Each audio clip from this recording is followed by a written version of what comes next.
आपका JKLH prime time देख रहे हैं आप। मैं हूं आपके साथ सना वारिस। दिल्ली की प्रगति मैदान में बने भारत मंडपम कन्वेंशन सेंटर में 9-10 सितंबर को होने वाले G20 समिट के मद्देनजर राजधानी सज धज कर पूरी तरह तैयार है। पूरी दिल्ली में कड़ी सुरक्षा व्यवस्था की गई है। विदेशी नेताओं का स्वागत भी जारी है। उधर पूरी दुनिया की नजर इस सम्मेलन पर टिकी हुई है। 1997 में एशियाई वित्तीय संकट के बाद G20 की शुरुआत हुई, जिसके बाद से 20 देशों का समूह इकट्ठा होकर दुनिया भर के आर्थिक मुद्दों के साथ साथ जलवायु परिवर्तन, कंटिन्यूअस डेवलपमेंट, स्वास्थ्य, कृषि, ऊर्जा, भ्रष्टाचार विरोध और पर्यावरण जैसे मुद्दों पर चर्चा करता है। भारत इस सम्मेलन की अध्यक्षता कर रहा है। कल से शुरू होने वाले G20 समिट से पहले प्रधानमंत्री मोदी ने ट्वीट करते हुए अगले 2 दिन के सार्थक चर्चा होने की आशा जाहिर की है। 20 देशों के विश्व विजेताओं की बैठक से भारत को क्या होगा फायदा और G20 में भारत किन मुद्दों पर देगा जोर, इसके अलावा कई और सवाल हैं, जानेंगे खास मेहमानों से। लेकिन उससे पहले अभी की तैयारियां क्या कुछ हैं, भारत मंडपम के बाहर की तस्वीरें कैसी हैं और दिल्ली किस तरह से सज धज कर तैयार है, सिक्योरिटी के किस तरह से पुख्ता इंतजाम है, इन तमाम सवालों की जवाब जानने के लिए रुख करेंगे अपने साथी शैलेंद्र वांगू का, जो कि इस वक्त पूरी डिटेल के साथ मौजूद हैं। शैलेंद्र, सबसे पहले मैं आपसे चाहूंगी कि तस्वीरें दिखाएं और बताएं कि क्या कुछ खास तैयारियां और कितने विदेशी मेहमान अब तक आ चुके हैं और अभी किसका इंतजार हो रहा है।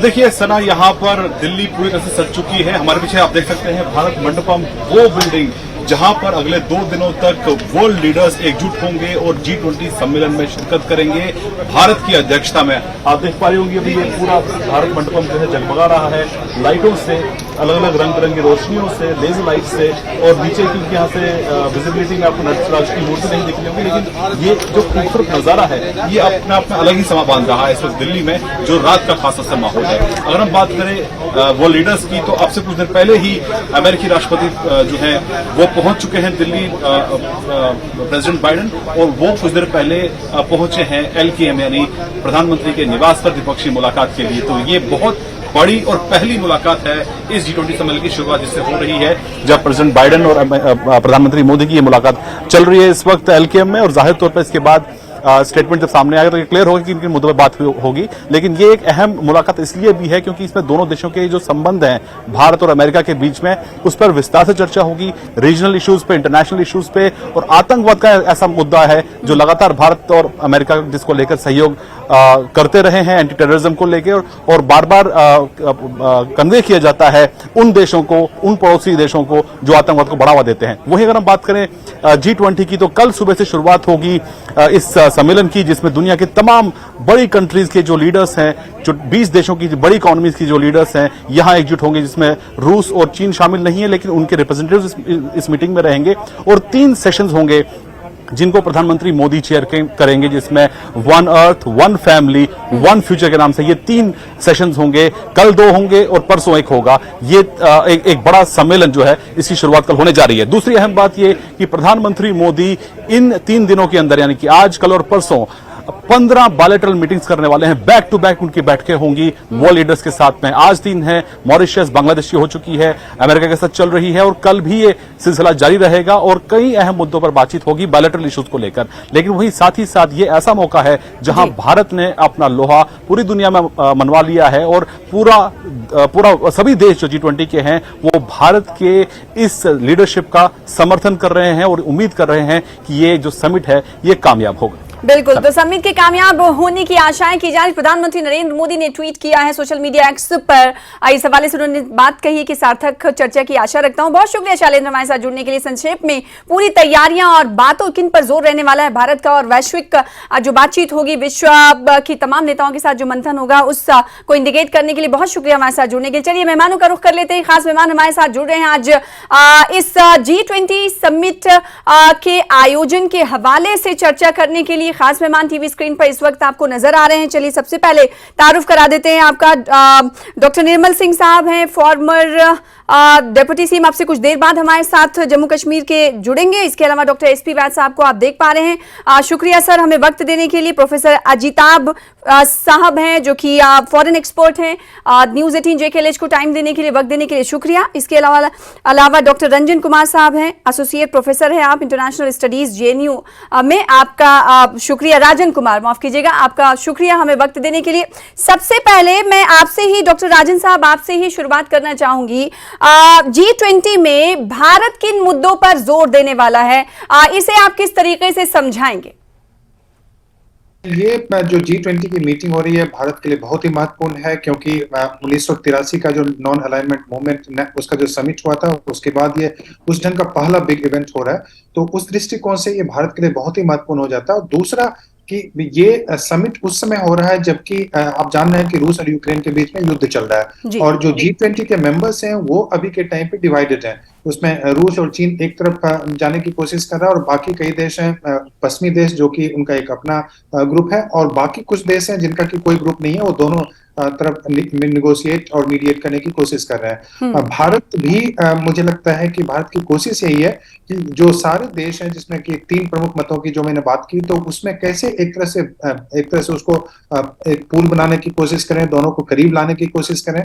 तो भारत के लिए एक बहुत बड़ा अचीवमेंट होगा अगर उससे बातचीत करवा पाए शांति से, और अगर ज्वाइंट डिक्लेरेशन की हालांकि संभावना बताई नहीं जा रही है, लेकिन इसके बावजूद भी अगर उस पर बातचीत भी होती है तो एक इंपॉर्टेंट अचीवमेंट होगा। लेकिन जो चूंकि आप ये जाने कि G20 जो समिट हो रहा है और G20 के जो मुद्दे, जो मुख्य मुद्दे होते हैं वो आर्थिक और फिनेंशियल मुद्दे होते हैं। तो इसमें जो सस्टेनेबल डेवलपमेंट पे बात होगी, क्लाइमेट चेंज पे बात होगी, ग्रीन एनर्जी का ट्रांजिशन जो होता है उस पर बात होगी, और डिजिटल ट्रांसफॉर्मेशन की बात होगी।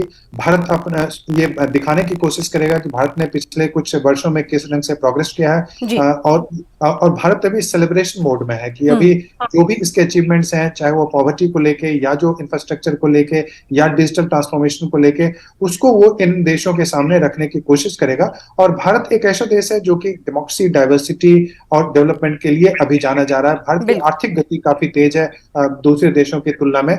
इन सारी चीजों को एक पैकेज के रूप में भारत इन सारे राष्ट्राध्यक्षों के पास वो रखने की कोशिश करेगा, और ये बहुत ही बड़ी चीज है, हमारे लिए एक बहुत बड़ा अचीवमेंट है कि हम इस ढंग से अभी इसको सेलिब्रेट कर रहे हैं। हमारे पास बहुत सारे मुद्दे हैं, मैं यह नहीं कहना चाहता कि हमारे पास मुद्दे खत्म हो गए। इकोनॉमिक मुद्दे हैं, दूसरे भी मुद्दे हैं, सोशल इश्यूज हैं, लेकिन अभी का जो मूड है वो कंट्री का वो सेलिब्रेशन का मूड है, इसलिए मैं एस्पिरेशनल बातें ज्यादा कर रहा हूँ। बिल्कुल, एस्पिरेशनल बातें आप कह रहे हैं कि ज्यादा करने की जरूरत है, क्योंकि सेलिब्रेशन मोड है, पूरा विश्व जो है भारत में इकट्ठा हो रहा है, तो ये आप कह रहे हैं कि खुशी का मौका है जिसे सेलिब्रेट करना चाहिए, और सेलिब्रेशन इसका हो रहा है। प्रोफेसर अजिताभ साहब, मैं आपके पास आना चाहूंगी इस सवाल के साथ, क्योंकि भारत की विदेश नीति जो है वो समावेशी है, हम ये जानते हैं। ऐसे में विदेश नीति के हवाले से आप इस G20 की बैठक को, इस सम्मेलन को किस तरह महत्वपूर्ण मानते हैं? देखिए, ये भारत के लिए नहीं, पूरे विश्व के लिए भी बहुत महत्वपूर्ण है, क्योंकि जहां हम एक तरफ ग्लोबल साउथ की बात कर रहे हैं, जो पिछड़े देश हैं उनकी बात कर रहे हैं, अफ्रीकन यूनियन को हम साथ ले जाने की बात कर रहे हैं, दूसरी तरफ आप देखें तो जो मुद्दे हैं, चाहे वो जैसा डॉक्टर राजन ने बताया कि भाई यूक्रेन का मुद्दा है, या और भी जो एनर्जी क्राइसिस है, ग्रीन एनर्जी की बात हो रही है, बहुत सारे ऐसे मुद्दे हैं जो विश्व के समझ मुंह बाए खड़ा है जी। और अगर इन चीजों पे सॉल्यूशन नहीं किया गया तो विश्व आगे और ज्यादा प्रॉब्लम में पड़ सकता है। इसलिए भारत की जो पहल है और सबको साथ लेके चलने की भारत की जो पहल है, भारत ने हमेशा कह रहा है कि भाई वन अर्थ की बात कर रहा है। कोई ऐसा देश नहीं मिलेगा जो इस तरह की बात करता है, हर अपने को सोचने में अपनी के सिमट के रह गया है। भारत पूरे विश्व के कल्याण की बात कर रहा है, सबको साथ लेके चलने की बात कर रहा है, चाहे वो चाइना हो, रसिया हो, हर किसी के पास जाकर हमने कोशिश की है कि हम एक कंसेंसस बनाएं और विश्व के जितने चैलेंजेज हैं उसको हम एक साथ मिलकर रिजॉल्व करें जी। और इसमें साइंस का भी उतना ही बड़ा योगदान करने की बात भारत करता है, डिजिटल इकोनॉमी की बात करता है, डिजिटल इक्वलिटी की बात करता है। ये सारे मुद्दे जो विश्व के सामने बहुत बड़ी समस्या बन चुका है, उसका समाधान, मिलजुल कर समाधान भारत इसकी ओर जोर दे रहा है, और इसमें हमारी आशा है कि भारत इसमें सक्षम होगा, सफल होगा। जिस तरह से बहुत सारे मेहमान आज हमारे यहाँ आए हैं और सबका कमिटमेंट ये दिखाता है कि हम मिलजुल कर समस्या का समाधान करें। ठीक है। आपको ये लगता है कि मिलजुल कर समस्या का समाधान करने की जो तमाम देशों की तरफ से इजहार किया गया, प्रतिक्रिया दी गई है, वो यही दिखाता है, दर्शाता है। डॉक्टर निर्मल सिंह साहब फॉर्मर डिप्टी सीएम है जम्मू कश्मीर के, हमारे साथ जुड़ चुके हैं। बहुत स्वागत है सर आपका हमारे साथ जुड़ने के लिए।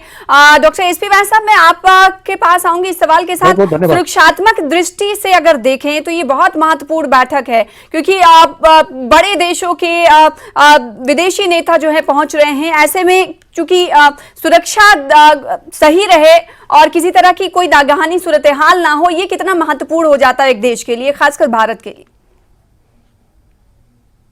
देखिए, ये बहुत महत्वपूर्ण इवेंट है भारत की राजधानी में, और मैं समझता हूं पहली बार शायद इतने ग्लोबल लीडर्स दुनिया के हमारी इस वक्त दिल्ली में राजधानी में हैं, तो एक सिक्योरिटी बहुत बड़ा चैलेंज बन जाता है। और खासकर भारत जिस खित्ते में रहता है, जहां आपको मालूम है हमारे एक तरफ पाकिस्तान है, और किस तरह से जो इंटरनेशनल टेररिस्ट ऑर्गेनाइजेशंस हैं वो इसको डिसरप्ट करना चाहती हैं।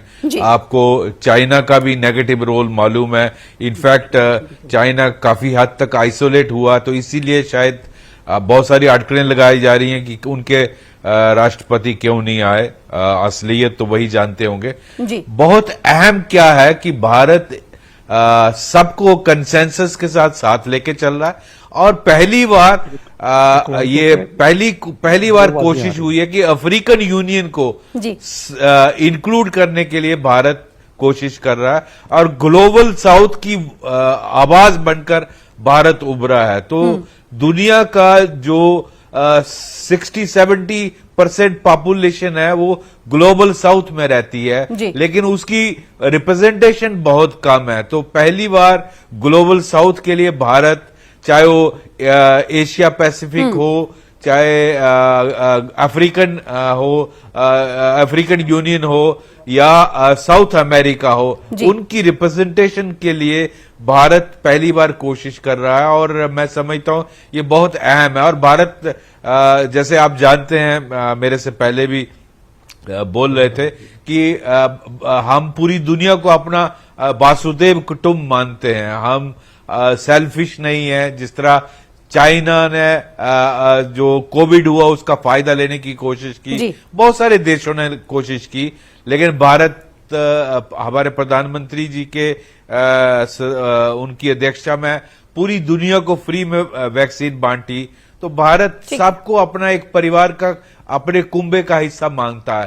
तो वासुदेव कुटुंब जो हमारी वो है, वो एक थीम है जिसको दुनिया समझ रही है कि किस तरह से भारत सबको लेकर। इसीलिए अफ्रीकन यूनियन को, जो बिल्कुल नेग्लेक्टेड थी, कितनी दुनिया का हिस्सा वहां रहता है, उनको साथ लेकर, और ग्लोबल साउथ की आवाज भारत। बिल्कुल, ग्लोबल साउथ के हवाले से काफी चर्चा होने लगी है। अब सवाल ये उठता है कि चीन और भारत में जो होड़ मची हुई, इस पर भी सवाल लेना लाजमी हो जाता है। मैं लौटूंगी राजन साहब आपके पास। डॉक्टर निर्मल सिंह साहब, बहुत महत्वपूर्ण इवेंट है, और प्रधानमंत्री नरेंद्र मोदी खुद ही आशा जाहिर कर चुके हैं कि ये जो 2 दिन की बातचीत है वो काफी सार्थक चर्चा होने वाली है। मैं आशा जाहिर करता हूं सभी की निगाहें इस समिट पर, इस G20 शिखर सम्मेलन पर टिकी हुई हैं।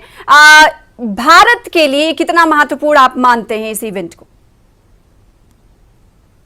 सना, ये जैसे आपने कहा बहुत ही महत्वपूर्ण ये इवेंट है, और जैसे सारे हमारे एक्सपर्ट्स कह रहे हैं, देखिए ऐसा है कि भारत जो था, जिसको साउथ ईस्ट एशिया या इस प्रकार का जो है माना जाता था कि ये वही क्या एक देश है, आज हम जो है एशियन जो है रोल से हम ग्लोबल रोल की तरफ बढ़े हैं। और आज हर दृष्टि से, चाहे इकोनॉमी की बात है, चाहे डिप्लोमेसी की बात है, चाहे टेररिज्म से लड़ने की बात है, आज भारत का प्रमुख रोल है। और यहां तक जबकि दुनिया में कुछ 2 प्रकार की सोच, वर्टिकल जिसका डिवीजन है, या तो हमारी तरह जियो, नहीं तो आपको जीने का कोई हक नहीं। तो उस दृष्टि से भारत जो है, जो जिसकी फिलॉसफी ये है कि वासुदेव कुटुंबकम, सर्वधर्म संभाव, सर्वे भवन्तु सुखिना, इस प्रकार की फिलॉसफी, जिस प्रकार से प्रधानमंत्री जी ने कहा है one earth one future, one earth one family one future. तो वो जो एक फिलॉसफी है भारत की, जी जियो और जीने दो जिसको कहते थे, मैं कहता हूं कि जियो तो और मिलके जिए, इस प्रकार की जो फिलॉसफी है उसको शोकेस करने के लिए जो है एक बहुत अच्छा मौका है। और जिस प्रकार से सारे जो 80% इकोनॉमी या लगभग जो है 3/4 जो चीजें हैं, एस्पेक्ट्स हैं, उनको रिप्रेजेंट करने वाला G20 उसके यहां होना, और जिस प्रकार से इसको शोकेस किया गया, मैं जम्मू कश्मीर के हवाले से कहूंगा, जिस प्रकार से यहां इवेंट हुआ, आज हम देखते हैं कि हमने एक तरफ ग्लोबल डिप्लोमेसी में जो अपना जो है एक रोल प्ले किया बड़ी एफिशिएंटली, दूसरा कश्मीर के बारे में कई परसेप्शंस थे, उन परसेप्शन को भी बदला है। आज पाकिस्तान जिस तरीके से आइसोलेट हुआ है, चाइना का प्रेसिडेंट वो नहीं आए, उनकी अपनी कोई कह रहे अपनी इंटरनल प्रॉब्लम्स हो सकती हैं, लेकिन प्राइम मिनिस्टर को उनको भेजना पड़ा। बिल्कुल जो है वो क्या कारण है प्रेसिडेंट शी क्यों नहीं आए, लेकिन फिर भी प्राइम मिनिस्टर को भेजना पड़ा, क्योंकि वो भारत के रोल को अगर वो नहीं आता, जिस प्रकार से जो है कश्मीर में कुछ लोगों ने बाइकआउट किया था, तो वो भी ग्लोबल पॉलिटिक्स डिप्लोमेसी में आइसोलेट हो जाता। आज यूएन का जो रोल था, जो लगभग ऐसा माना जा रहा था कि यूएन जो है एक इंटरनेशनल बॉडी है जो फेल हो चुकी है, अगर उसको भी जो है लीड लेने वाला, उसको भी जो है दिशा देने वाला G20 है। राजन साहब, ये देखिए कश्मीर के हवाले से परसेप्शन चेंज होने की बात हुई, क्योंकि G20 समिट की एक बैठक वहां पर भी हुई थी 2 से 3 दिनों के लिए, और अभी एशियन रोल से निर्मल साहब सीधे तौर पर ये कह रहे हैं कि ग्लोबल रोल की तरफ भारत बढ़ता हुआ दिखाई दे रहा है, इसको आप कैसे डिफाइन करेंगे? और अगर ग्लोबल साउथ की बात करें तो अभी चीन और भारत में कहीं ना कहीं ये होड़ मची है कि इसका नेता कौन होगा, और हम ये जानते हैं कि अंतरराष्ट्रीय राजनीति में नॉर्थ और साउथ के बीच जो खाई रही है वो हमेशा से रही है। राजन साहब जी आप मेरी आवाज आ रही है आपको? जी आ रही है जी। तो मैं पहले ग्लोबल साउथ का जवाब देता हूं, फिर ग्लोबल लीडरशिप पे आऊंगा। ग्लोबल साउथ, देखिए ग्लोबल साउथ का जो कंसेप्ट है 1990 के बाद काफी पॉपुलर हो गया। उससे पहले हम थर्ड वर्ल्ड कंट्री या डेवलपिंग कंट्री के नाम से जानते थे, लेकिन अभी के टाइम पे जो ग्लोबल साउथ की कंट्री है, खासकर भारत, चीन, ब्राजील इत्यादि, ये सबसे फास्टेस्ट ग्रोइंग इकोनॉमी हो गए। उससे पहले जो परसेप्शन था ग्लोबल साउथ का मतलब हमेशा IMF में लोन के लिए अप्लाई करेगा, वर्ल्ड बैंक से लोन मांगेगा और उनको मदद देनी पड़ेगी, एड देने पड़ेंगे। अभी का टाइम में ग्लोबल साउथ जो है एक इंपॉर्टेंट कंसेप्ट बन गया है, और ऐसा कंसेप्ट है कि राइजिंग इकोनॉमी का कंसेप्ट है। अगर मैं ब्रिक्स उदाहरण के स्वरूप पे ब्रिक्स की बात करूं, तो ब्रिक्स की इकोनॉमी आज के टाइम पे G7 की इकोनॉमी के बराबर हो गई है, और अगर बाकी देशों को उसमें ऐड करते हैं तो G7 से काफी आगे निकल गया है। तो ग्लोबल साउथ का जो कंसेप्ट है अभी बहुत ही इंपॉर्टेंट हो गया है, क्योंकि राइजिंग इकोनॉमी है, इनका फ्यूचर है, और ये कोई ज्योग्राफिकल कंसेप्ट नहीं है, भौगोलिक कंसेप्ट नहीं है, ये भू राजनीतिक कंसेप्ट है। क्योंकि आप देखेंगे, अगर मैं ज्योग्राफी के की बात करेंगे तो इंडिया तो इक्वेटर के ऊपर है, यानी कि नॉर्दर्न हेमिस्फीयर में, चीन भी ऊपर है, लेकिन ऑस्ट्रेलिया जो है वो ग्लोबल साउथ में आता है, लेकिन वो ग्लोबल साउथ में नहीं माना जाएगा क्योंकि वो ग्लोबल नॉर्थ का पार्ट है। तो ये ज्योग्राफिकल कंसेप्ट नहीं है, ये जियोपॉलिटिकल कंसेप्ट है। और ग्लोबल साउथ के मुद्दों को जिस ढंग से भारत ने अभी सामने रखने की कोशिश की है, पहले तो G7 की पहले जो ग्लोबल साउथ की समिट इसी साल पहले भारत ने करवाया, वहां पे बहुत सारे राष्ट्राध्यक्ष अफ्रीका के और बहुत दूसरे देशों के भी आए थे। और उसके बाद अभी जिस ढंग से मुद्दे हैं ग्लोबल साउथ के, क्या क्या मुद्दे हैं उसमें, फूड क्राइसिस का मुद्दा है, एनर्जी का मुद्दा है, डेट रीस्ट्रक्चरिंग का मुद्दा है। अमेरिका भी इसको पुश कर रहा है, क्योंकि ग्लोबल साउथ का जो स्पेस है वो ओपन है अभी वहां पे। और किसमें है तो एक G7 कंट्री वहां पे इन्फ्लुएंस अपना रिटेन करने की कोशिश कर रहे हैं, उसको उनका अभी जो इन्फ्लुएंस है कम होता जा रहा है, तो उसको बचाने की कोशिश कर रहे हैं। चीन वहां पे लीडरशिप की कोशिश कर रहा है, और भारत भी उसको रिप्रेजेंट करने की कोशिश कर रहा है। तो वहां पे जो स्पेस है, यहाँ देखिए एक तरह से प्रतिस्पर्धा है, एक तरह से कॉम्पिटिशन चल रहा है वहाँ पे ग्लोबल साउथ। तो भारत क्योंकि वक्त की कमी है, प्रोफेसर साहब मैं आपको रोकना चाहूंगी। ऐसी बातें हैं जो इस पे सैर हासिल गुफ्तगू की जा सकती है। अजिताभ साहब मैं आपके पास आना चाहूंगी, जो एक आम इंसान है वो ये समझना चाहता है कि G20 से भारत को क्या होगा फायदा। सबसे पहले तो जो हम नए भारत की बात कर रहे हैं जी, एक उभरता हुआ भारत, एक सशक्त भारत, आम जनता में उस पे कॉन्फिडेंस आएगा, विश्वास बढ़ेगा। भारत के राजनेता जिस तरह से आगे बढ़ के दुनिया को रास्ता दिखाने की जो विश्व गुरु का कंसेप्ट है जी, वो कह रहे हैं, जिसको करता हुआ भारत दिख रहा है, इससे आम जनता में अपने नेताओं के प्रति विश्वास और बढ़ेगा कि हमारे सक्षम लीडर्स हमें, चाहे वो खाद्य सुरक्षा की बात हो, क्लाइमेट की बात हो, पर्यावरण सुरक्षा, आज के डेट में पर्यावरण एक बहुत बड़ा मुद्दा उठ के आया है। 11 राज्य में गर्मी की वजह से जो स्थिति बनी उस पे, या टेररिज्म की बात करें, हर चीज में भारत अपने आप को एक लीडर के रूप में और एक चीज, आया एक खास बात यह भी है कि जो भी देश अध्यक्षता करता है इस समिट का, उसे तमाम देशों के साथ एक सहमति बनाना होता है। वो तमाम देशों का चाहता है कि वो एक बात पर सहमति, विशेष सब्जेक्ट पर सहमति बना सके। आपको क्या लगता है कि इस बार भारत किस मुद्दे पर तमाम देशों के साथ विशेष सहमति बना सकता है? देखिए, भारत ने बहुत कोशिश है, चाहे वो यूक्रेन का मुद्दा हो, चाहे विश्व शांति की बात हो, आर्थिक प्रगति की बात हो, हर चीज में भारत हमेशा कोशिश कर रहा है कि एक कंसेंसस बने और सबको लेके चले। हमने 9 विशेष, जो हमारे खास करके बांग्लादेश और मॉरिशस जैसे जो हमारे देश हैं जिनसे हमारा बहुत अच्छा संबंध रहा है, हमने 9 देशों को स्पेशल इन्वाइटी के रूप में उनको इन्वाइट किया है कि भाई उनकी भी बात सुनी जाए, उनकी भी बात हम करें। तो अगर आप देखें तो भारत इस तरह से सबको लेके चलने की जो इनकी चाह है, जहां तक सहमति की बात है, कुछ ऐसे मुद्दे हैं दुर्भाग्य से उस पे हम एक नहीं हो पा रहे हैं, चाहे वो यूक्रेन का मुद्दा हो या और क्लाइमेट चेंज की बात हो, उस पे हम दुर्भाग्य से उतना जितनी होनी चाहिए, चाहे वो चाइना की वजह से हो, रूस की वजह से हो, हम उतना कर नहीं पा रहे हैं। बट मेरी उम्मीद है कि हम इस पे एक कंसेंसस लाने में सफल होंगे। ठीक है डॉक्टर एसपी वैद साहब, वो नए भारत की बात हो रही है और न्यू इंडिया की बात हो रही है, जो पहले देश हुआ करता था अब ऐसा नहीं है, पूरे भारत की निगाहें टिकी हुई है। भारत के हवाले से क्या कुछ खास होगा ये बता रहे थे प्रोफेसर अजिताभ साहब। वो जो मैसेज यहाँ से जाने की बात हो रही है, अभी कुछ देर पहले डॉक्टर निर्मल साहब ये कह रहे थे कश्मीर में जब G20 बैठक हुई तो कश्मीर को लेकर जो लोगों का एक नजरिया था वो कहीं ना कहीं बदला। भारत को लेकर नजरिया बदलने की भी बात हो रही है, क्या समझते हैं आप? बिल्कुल, देखिए भारत का की तरफ नजरिया दुनिया का बदल रहा है। और जब दुनिया पूरी क्राइसिस में थी कोविड की, देखा कि भारत ही एक ऐसा देश था जिसने मौके का फायदा नहीं उठाया, लोगों को पैसे बनाने की कोशिश नहीं की, अपनी वैक्सीन नहीं बेची, फ्री में वैक्सीन सबको पहुंचाई।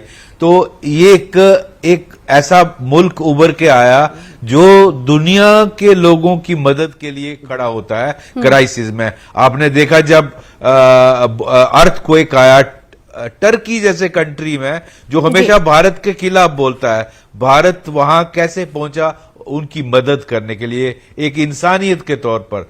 इसी तरह आप बहुत सारी एग्जांपल्स मैं दे सकता हूं कि जहां भारत ने ह्यूमैनिटी के लिए, इंसानियत के लिए आगे बढ़कर किया। और भारत की हमेशा कोशिश होती है सबको साथ लेकर और एक पिछड़े इलाके जो ग्लोबल साउथ उसकी आवाज। निर्मल सिंह साहब, आखिरी रिएक्शन मैं आपसे लेना चाहती हूँ।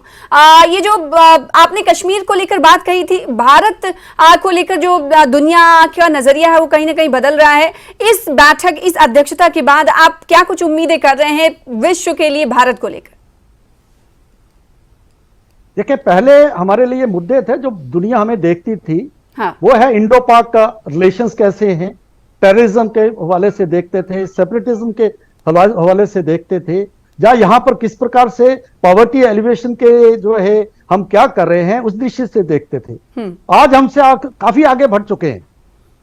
आज जो है आपने कहा कि हम कितनी हद तक जो वर्ल्ड इश्यूज हैं, जो कॉन्फ्लिक्ट्स हैं, जो दूसरे उनमें सहमति बना पाएंगे। मैं कहूंगा कि चेयर इंपॉर्टेंट है, सीट इज इंपॉर्टेंट, लेकिन who sitting in the chair that's more important. और जैसे आपने देखा कि अगर रशिया और यूक्रेन की वार को रुकवा के वहां से स्टूडेंट्स को निकालना और उसके तिरंगा लेके पाकिस्तान के स्टूडेंट्स भी निकले हैं, तो ये एक मैसेज है।